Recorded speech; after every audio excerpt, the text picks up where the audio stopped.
My girlfriend laughed. Sign the house over or it's over. I replied, all right, I'm a 34-year-old guy living in Columbus, Ohio. And up until a few months ago, I thought I had my life figured out. I had a steady job as an IT project manager. I bought my own house back in 2018, after saving every bonus check I could, and I thought I had found the woman I was going to marry. Her name was Amanda, she's 31, and we'd been together for almost 3 years. People used to tell me we looked like a perfect couple. She was the outgoing one, I was the calm one. I believed them. I was even starting to look at engagement rings. December.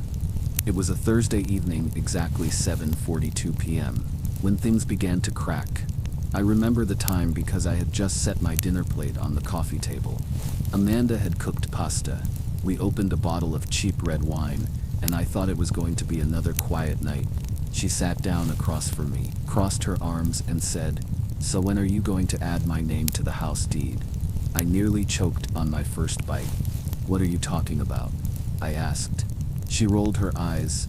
"Don't act dumb. We've been together for years. Couples don't live in houses where only one name is on the deed. If we're serious, my name should be there too." I set down my fork. "Amanda, I bought this house years before I met you. Why would I just give half of it away?" She laughed, not the kind of laugh you want to hear from someone you love. It wasn't playful. It was sharp. She leaned forward and said, "Sign the house over or it's over." Moment the room went silent, except for the faint hum of the refrigerator. My mind raced. Was she actually serious? I stared at her and realized she was dead serious. "All right," I said slowly. Her eyes widened like she couldn't believe. I agreed. So easily. She smirked and took another sip of wine. She didn't know was that all right. Didn't mean what she thought. In my head it meant all right now. I know where we stand. The next morning at exactly 6:58 a.m., I was already making calls. I reached out to a buddy of mine, Chris, who's a lawyer. We've known each other since college. I explained what Amanda had said, and he practically shouted into the phone, "Do not sign anything, and start protecting yourself now." I told him I hadn't signed anything, and never would. He said, "Good. Keep every text, every voicemail, every weird comment she makes. This could get ugly, but if you stay calm, you'll come out fine." Later day, Amanda texted me at 1:14 p.m. while I was in a meeting. "Babe, we should go see a notary this weekend, just to make it official." I didn't reply right away. When I finally did, I just wrote back, "Well, see," she replied with a heart emoji like she thought I was giving in. By Saturday, she cranked up the pressure. She came into my home office around 11:30 a.m., plopped herself in the chair across from me, and said, "I talked to my cousin Derek. He knows someone who can get the deed paperwork done quick. All you have to do is sign."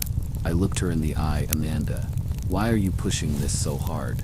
You don't pay the mortgage, you don't cover property taxes, you don't even split the utilities evenly. Why would I hand you half of my house?" She snapped back, "Because I'm your partner, you're supposed to trust me." I replied, "Trust doesn't mean signing over property. Trust is loyalty, honesty, showing up when things are tough. Not this." That was when she said something that chilled me. She muttered, "If you don't sign, maybe you don't really deserve a girlfriend who's this committed." I knew then she wasn't joking. Something darker was going on. That afternoon, I drove to my parents' place in Worthington. My mom served me coffee at the kitchen counter. While I spilled everything, my dad, who's a retired cop, leaned back and said, "She's trying to trap you, son. Document everything.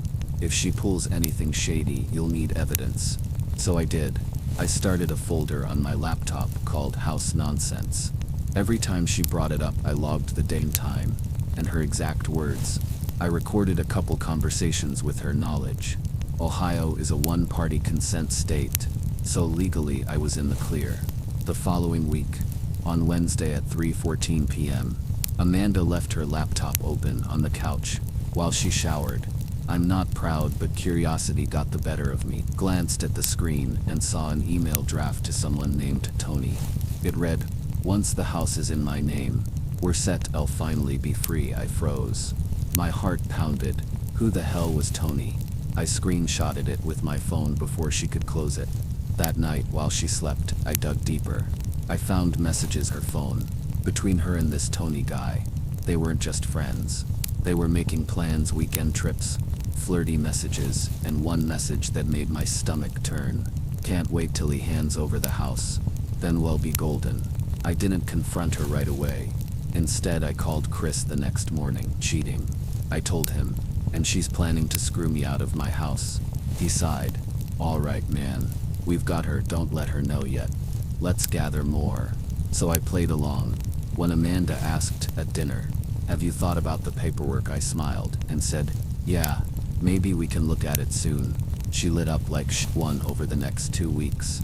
I collected everything, screenshots, texts, even a recorded call where she told her cousin Derek, he's gonna sign. I just know it. But the breaking point came on a Friday night at 8:46 p.m. We were sitting on the porch drinking beers when she leaned back and said, Tony thinks should sell this place after you sign. We could get a condo downtown. I froze. She had slipped up. She thought I didn't know who Tony was. I said carefully, who's Tony? She blinked fast. Tony's just a coworker. I raised an eyebrow. A coworker who's planning your living situation. She scrambled. I didn't mean it like that, but I didn't push further. I just nodded. Inside though, I knew the clock was ticking. I spent that weekend moving my valuables, my late grandfather's watch, important paperwork, cash savings into a safe deposit box at my bank. I wasn't about to risk her pulling anything drastic. By Sunday evening, she was on me again. So when are we meeting your lawyer? Let's just do this already. I smiled faintly and said, soon. Meanwhile, I was preparing the reveal. The following Tuesday at exactly 5:32 p.m., I invited Amanda to sit down in the living room. I had my laptop open on the coffee table. She sat down with her usual glass of wine, looking smug. So she said, are we finally doing this? I clicked a folder on my laptop and spun it toward her. Screenshots filled the screen. Her emails, her texts with Tony, her cousin Derek's messages. Her face went white. She stammered, where did you get that? I looked her dead in the eye. You wanted me to sign over the house. Instead, I signed up for clarity, and now I have all of it. Her jaw clenched. You went through my stuff. I shrugged. You tried to steal mine. She stood up shaking, and shouted, you don't understand. Tony loves me. He wants a future with me. You're just comfortable. Stayed, seated, calm as ever. Then go have your future with Tony. But you're not getting this house. She stormed out that night around 9:17 p.m., slamming the door so hard, the picture frames rattled. I didn't follow. I just sat there sipping my beer, realizing the woman I thought I'd marry had turned into a stranger scheming against me. And that was just the beginning of the fallout. Amanda didn't come home. That night, around 1:22 a.m., I got a text that just said, you'll regret this. I didn't reply. Instead, I screenshotted it and added it to my folder. By the next morning, I was on the phone with Chris again. Said, don't be surprised if she tries something crazy. Change your locks today. Cancel any joint accounts if you have them. Luckily, we never had joint bank accounts. But I did exactly as he said, called a locksmith, and had the locks changed by noon. At 3:47 p.m., Amanda showed up at the door rattling the handle. She started banging and yelling, you can't lock me out. This is my house too. I calmly opened the door with the chain still on, and said, no, Amanda, this house is mine. You don't live here anymore. She screamed, I'll call the cops. I said go ahead. Sure enough, 20 minutes later, 2 officers arrived. Amanda was outside crying, telling them I had kicked her out of our house. I handed them the deed and mortgage paperwork, all with my name alone.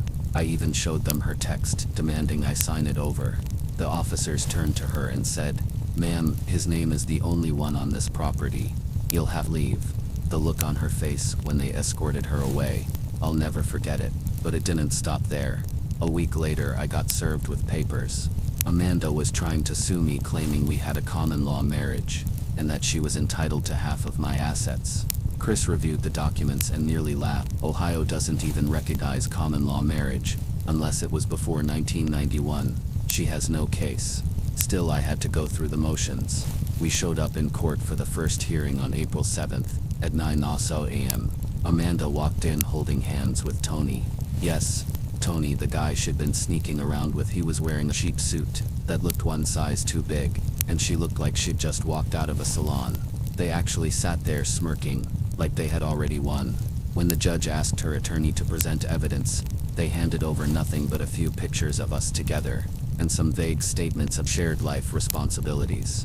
Meanwhile, Chris calmly slid over my binder timestamps, texts, emails, screenshots of her saying she wanted me to sign over the house, so she and Tony could be golden.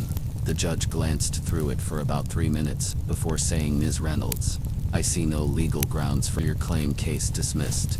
Amanda's face turned bright red. Tony leaned over and hissed something at her and she stormed out of the courtroom. I thought it was finally over, but no. 2 weeks later, I got a call from my bank's fraud department. Someone had tried to open a line of credit in my name using social security number. They caught it quickly and froze the attempt. When I asked who it was, they couldn't legally say, but the branch manager slipped and said, well, the applicant listed their phone number as Amanda Reynolds. That was it. I filed a police report for attempted identity theft. I spoke with Detective Harris, said, well, look into this, but you've already got a pretty strong paper trail. By mid-May, Amanda was in real trouble. Between the failed lawsuit and the fraud investigation, her perfect little plan was falling apart. That's when the desperate messages started. At 10 night, I got a string of texts. "I'm sorry, Tony used me. I didn't mean for it to go this far. Can we talk?" I didn't reply. Then she showed up outside my work parking lot at 5:02 p.m. The next day, she was crying, mascara streaked down her face, saying, "Please just give me another chance. Tony's gone. He left me," said, flatly. "Amanda, you laughed in my face and told me to give you my house or lose you. Then you tried to steal from me. That's not love. That's manipulation." She sobbed. "I don't have anywhere to go." I looked her dead in the eye and said, "That's a personal problem." Then I walked away over the summer, hearing rumors. A mutual friend told me Amanda had moved in with Tony, but a month later, Tony kicked her out after finding out she drained his credit card. Another friend said she was bouncing between couches, burning bridges, everywhere she went. Meanwhile, my life got better. I rented out my spare room to a grad student named Ethan, who paid his rent on time and didn't cause drama. I started going to the gym regularly, got a promotion at work, and even bought myself a new truck, paid in cash. By September, Amanda was arrested for the identity theft attempt. Turns out she tried the same trick on Tony. Accounts too. Detective Harris called me personally. She's looking at multiple charges. You'll probably be asked to testify. I did testify in January. The courtroom was small, maybe 20 seats, but it felt surreal seeing her in the defendant's chair. She wouldn't even look at me. I told the jury about the texts, the demands, the threats, the fraud attempts. It was all laid out cleanly. Her defense tried to spin it like she was just desperate and heartbroken, but the jury didn't buy it. She was found guilty on 2 counts of fraud and sentenced to 2 years probation, community service, and mandatory counseling. The hearing, I walked out into the crisp winter air and felt free. For the first time in over a year, I wasn't carrying the weight of her schemes. And the irony, the house she wanted so badly is now worth almost double what I paid. Every month when I make my mortgage payment, I smile knowing she tried everything and ended up with nothing. I sometimes get comments from people asking, "Don't you regret wasting years with her?" Honestly, no, because I learned exactly how strong I can be when someone tries to take me down. I stayed calm, I kept my dignity, and I let the truth do the heavy lifting. Amanda's out there somewhere, probably chasing her next scheme. But me, I'm doing just fine. Edit. To everyone asking if I'm dating again. Yeah, I met someone new at the gym. Her name's Rachel. She's the total opposite of Amanda, kind, down to earth, and she actually laughs at my dumb jokes instead of using laughter as a weapon. Thanks for following this whole crazy ride. And if Amanda ever sees this, here's my PS to her. You told me, sign the house over or it's over. Well, it's over and the house is still mine.